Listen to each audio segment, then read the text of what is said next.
permis à la communication d'être le lien conducteur entre différents supports, les supports physiques, les réseaux sociaux, la chaîne YouTube et le site internet. On peut même parler plutôt d'une interactivité sur le multicanal. En parallèle, il faut savoir que les étudiants recherchent beaucoup d'informations sur le web et d'autant plus sur des sites internet. C'est pourquoi le prochain groupe a décidé d'en créer un pour être beaucoup plus complémentaire dans notre communication de projet.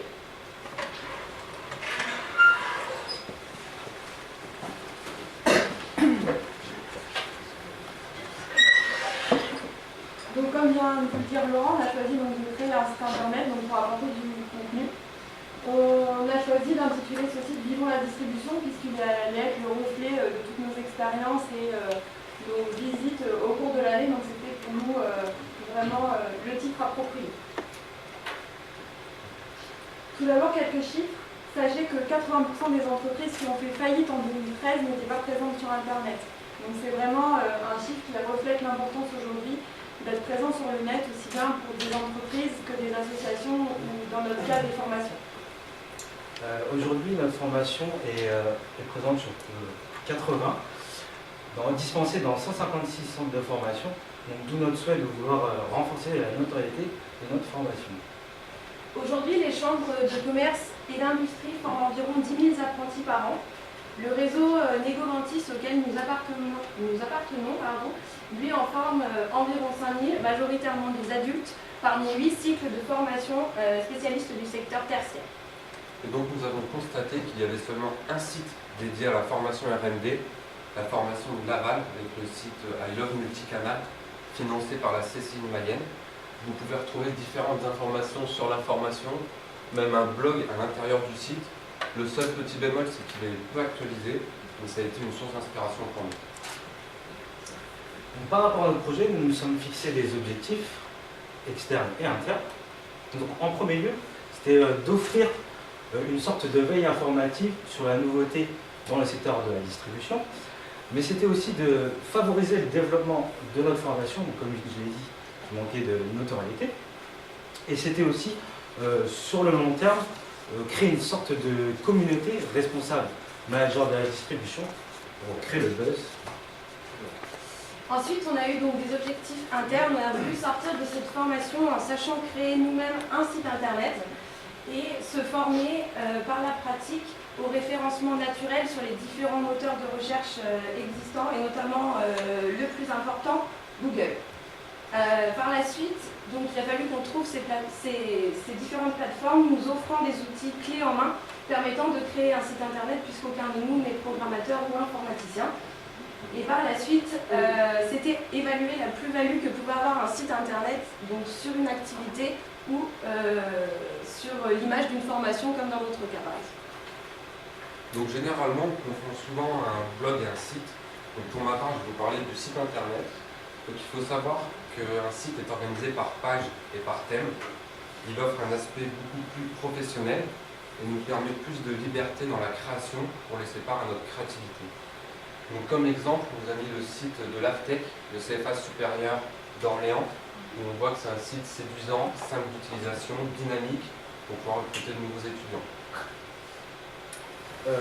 Un blog, un site, on était toujours indécis sur le fait de choisir entre l'un et l'autre. Donc, vous l'avez compris, un site, c'est une vitrine numérique dans laquelle une personne, une entreprise va présenter son activité, ses produits, ses services. Mais le blog offre les mêmes possibilités. Donc, en fait, le blog va plutôt rassembler, créer une communauté autour d'un thème précis. D'accord ? Et en fait, c'est comme un magazine numérique qui va publier son actualité par un fil chronologique et dont cette communauté, les blogueurs, vont pouvoir interagir, commenter, réagir. Donc ici, vous avez par exemple l'un des blogs les plus visités en France, un blog culinaire.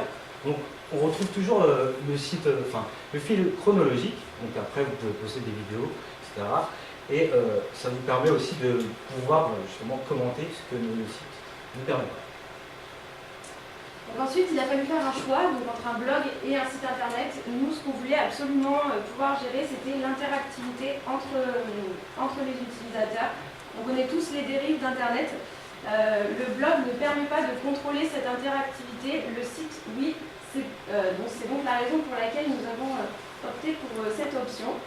Ensuite, il a fallu choisir la plateforme la plus adaptée à nos besoins. Nous avons choisi Wix, dont le logo est situé en bas à gauche.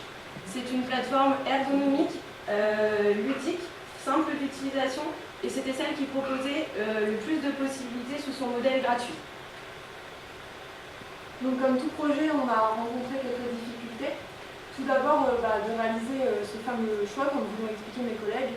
Effectivement, on est passé par plusieurs plateformes, on a essayé plusieurs structures de sites, etc., ce qui nous a pris un petit peu de temps et ce qui a été un peu le démarrage un peu plus compliqué. En termes de droit à l'image aussi, puisque toutes les visites qu'on a fait ont été accompagnées de photos après par la suite sur le site, et bien sûr, on ne pouvait pas faire paraître des photos sans l'autorisation des personnes concernées. Alors ensuite, la rédaction d'articles n'a pas été une difficulté en soi, ça a plus été une contrainte de temps, dans la mesure où nous avons décidé de poster sur notre site uniquement du contenu que nous avions créé, et non pas du contenu déjà existant sur la toile. Cependant, les personnes que nous avons interrogées, puisqu'on a rédigé ces articles à la suite de nos rencontres, avaient bien évidemment un droit de regard, un droit de modification, un droit de contrôle sur les propos qu'on pouvait tenir dans nos écrits. Donc toute cette démarche de validation prenait beaucoup de temps et donc nous a un petit peu ralenti dans nos projets. Autre contrainte à laquelle nous avons dû faire face, c'était de trouver justement des informations percutantes. Donc pour ça, on a retenu un outil, donc Google Alert. Donc comment ça fonctionne? En fait, Google Alert, vous allez choisir une thématique ou des mots-clés, et chaque jour, chaque semaine, il va vous envoyer des informations. Donc par rapport à ça, ça nous a permis de rencontrer des professionnels, dont les Berryboard, que vous allez découvrir par la suite. Une autre contrainte, c'était l'aspect financier, puisque nous étions débutants dans la création et l'élaboration d'un site. Donc vraiment, ce paramètre nous a vraiment freiné dans la création et l'élaboration de notre site. Et donc concernant les résultats, ça a d'abord été dans un premier temps au niveau du référencement, car en septembre 2013, si on tapait RMD Bourges sur Google, on n'était pas très bien référencé, alors qu'à l'heure actuelle, si vous tapez RMD Bourges, vous allez avoir notre site en premier. Ensuite, grâce à l'association post-bac du CFA, la Florida, nous avons pu avoir accès, grâce à un logiciel, aux résultats. Et donc en janvier, nous étions à 42 visites, pour passer en mai à 344 visites. Donc c'est-à-dire qu'en 5 mois, nous avons multiplié nos résultats par 7. Donc là, vous avez un petit aperçu de la page de la plateforme Wix, donc, via laquelle on pouvait réaliser des modifications sur le site internet. Je pense que ça a été pour nous quatre une des pages les plus visitées durant les 10 derniers mois. Et maintenant, on va quand même vous emmener faire un tour sur le site si la connexion veut bien fonctionner. Donc, lorsque vous tapez RMD Bourges sur Google, vous allez tomber sur notre page actualité. C'était la page précédente, ça a bien fonctionné. Donc sur cette page, vous allez retrouver nos derniers articles, nos dernières rencontres, qui est, comme vous le voyez, assez dense. Et donc si vous voulez, par exemple, laisser des commentaires, il est possible d'en laisser à la fin de la page. Ensuite, un onglet un petit peu plus, on va dire, humoristique. Ville Manager, on a tous, même vous, je pense, au cours de vos journées, des fois des anecdotes, des petits problèmes qui surviennent, qui restent après les avoir vécu marrants. On en a fait part, nous, à nos visiteurs dans cette rubrique, en gardant bien sûr un total anonymat des entreprises et des personnes, ça va de soi, et on a ajouté à la fin de cette page un onglet de contact, de façon à ce que vous, même si vous souhaitez, nous faire parvenir des anecdotes, et puis après on les travaille pour que ça reste totalement anonyme. Donc ensuite, on a vraiment voulu personnaliser le site, montrer qui on était. Donc la présentation de notre promotion, la présentation de nos formateurs, les personnes que nous avons pu rencontrer, et enfin la promotion précédente.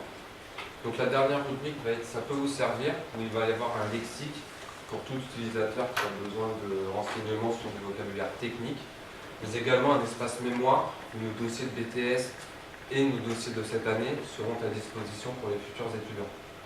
Donc comme vous pouvez le voir, on a créé cette interactivité entre les différents canaux de communication, donc pour suivre sur Twitter, mais aussi pour suivre sur la chaîne YouTube, à qui je laisse la parole.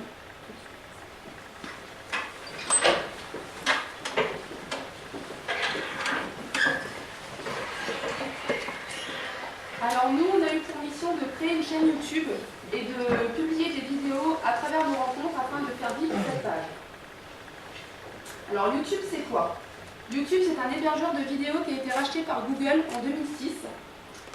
Chaque année, c'est 4 milliards de vidéos vues. C'est le deuxième moteur de recherche après Google et c'est aussi le deuxième réseau social après Facebook avec 55% d'utilisateurs. Alors on a eu plusieurs problématiques. La première est de distribuer plus facilement la marque RMD, créer le buzz à travers des vidéos et attirer les aficionados de la distribution. Pourquoi on a choisi YouTube? Parce que YouTube c'est 26 millions de vidéonautes, donc les gens sont assez présents sur YouTube. Avec une vidéo, une entreprise a 53 fois plus de chances d'apparaître dans les têtes de résultats via une recherche Google. Une vidéo augmente le taux de clic sur un site de 96%. Une vidéo fait également rester 2 minutes supplémentaires sur un site internet. Et on constate également que beaucoup d'entreprises, comme par exemple les entreprises de bricolage, je pense notamment à Brico Dépôt, ont des chaînes YouTube. Alors pourquoi une chaîne YouTube?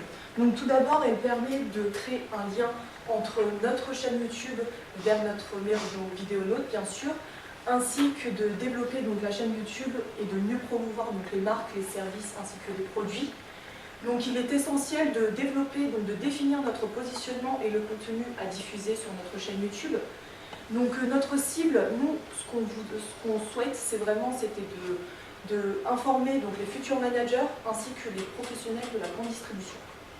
Donc pour ce faire, donc on a pris 2 éléments importants du groupe communication réalisé par le groupe précédent, la bannière ainsi que le logo.